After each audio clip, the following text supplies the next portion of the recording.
We just did walkthrough stuff as a group for our team. His individual work was just the individual shooting work that he normally goes through, which is high intensity, and some sprint work, and then he's doing some stuff with the medical team with range of motion, strengthening, those types of things. But he's going to be still listed as questionable, and we'll see how he's doing. And then obviously you got Barrett, Azir, Bowl, and Yeah. Nurkic. What's their status? Yeah, Nurk is good to go.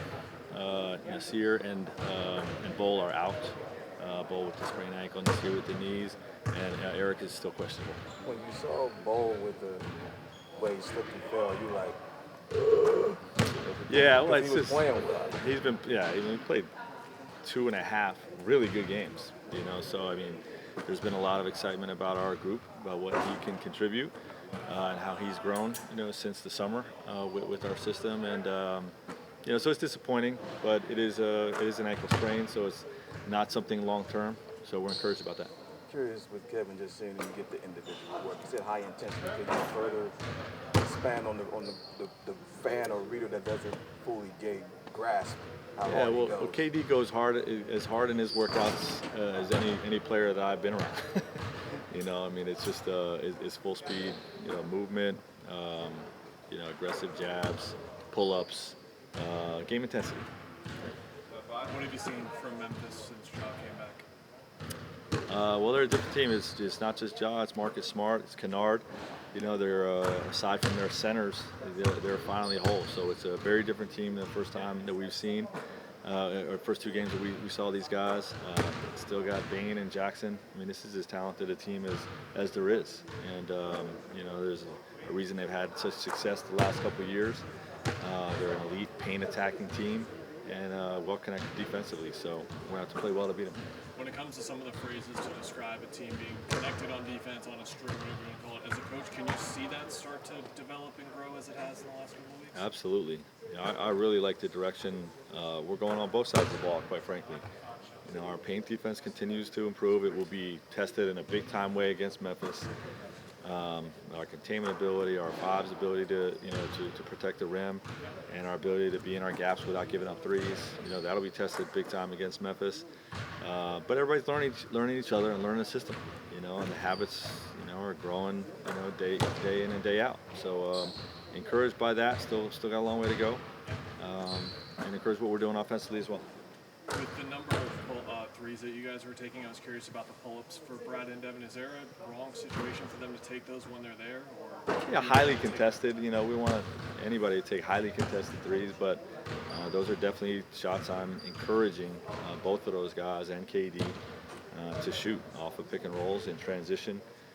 If they have airspace, we want defenses to have to push up on those guys. It's just going to open up things more for their driving game, their ability to get to the basket, the ability to get to their mid-range shot. There's extra value in just them carrying a threat, to shoot those. So definitely encouraging those. Brad was saying how the playmaking part is like, hey, that's part of why I'm here. And there was one drive, Keita missed a three, but he drew 3 dudes and kicked it out.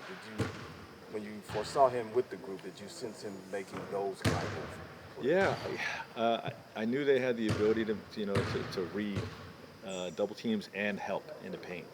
How well they've been willing to make the extra pass and to have 9 assist games and 10 assist games, both of those guys, and KD as well.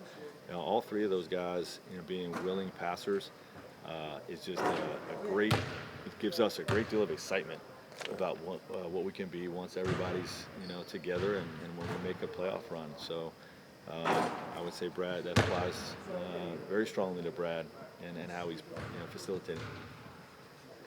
Coach, just wanted to ask you a message for the Mexican and Latin audiences.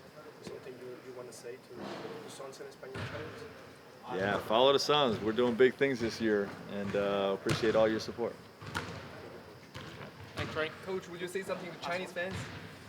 Yeah, Chinese fans, follow the Phoenix Suns. We got to be your favorite team. Thank look you. at the stars we got on this group. We're going to do something big this year. Yeah, KD is really famous in China. Yes. Thank you, Coach. Thanks, Coach. All right. See you tomorrow. Practice-wise that led you getting that opportunity? Honestly, it was just Kev got hurt, which helped, help kind of thing. Honestly, this defensive versatility has always been my thing, and I've really locked it on that side of the ball. I've made shots the last couple of games too, which helped, but definitely on the defensive side of the ball. I'm curious if the defensive plays you made last night, which one are you most proud of? Probably the fronting Bam getting the steal on Bam because he's such a big, strong body, and he gets those catches very, very easily because he's so strong. You saw him and Brad kind of do the whole flexing thing, but he's very, very strong.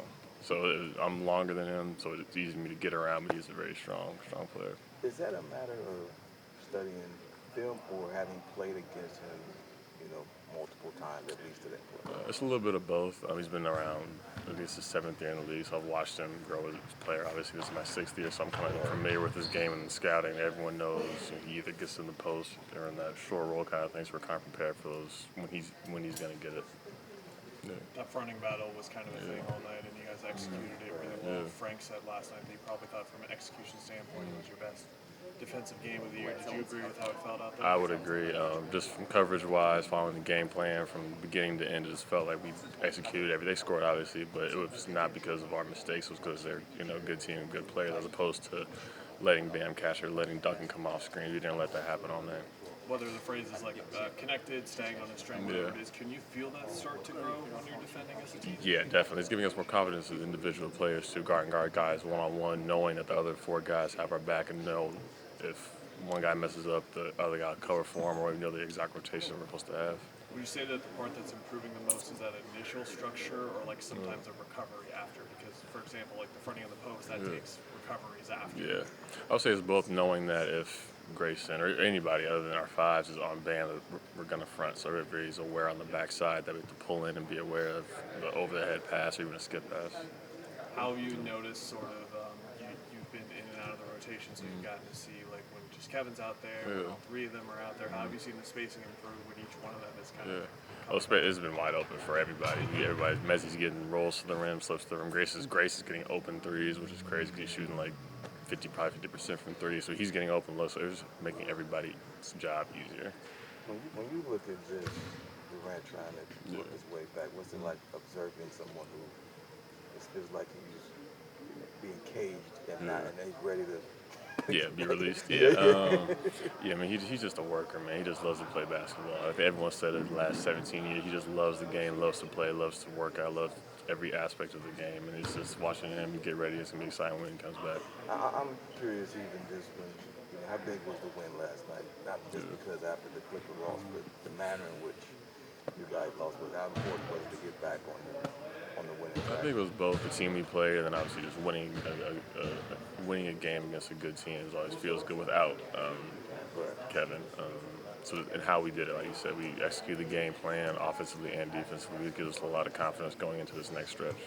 All I got. There's certain situations where a guy will play and then you just won't see him for like 4 months. But Frank is a coach who gives you guys multiple opportunities. How much does that help your confidence knowing that if it's not your time for a week or 2, knowing that it could be? It's huge. It's huge confidence. I think pretty much everyone, not everyone obviously, but for like probably 7, 8 guys, that's been the kind of the case throughout the year. And we stay ready, we play, we work out, we watch film. We're always engaged because we know that he might see something in the first half that he didn't like in the second half. We'll go to somebody else. So everyone's always ready. And like you said, it's maybe a week or 2 where no one doesn't quote unquote play at all, and then you're in a rotation playing 15, 20 minutes. So everyone's always ready.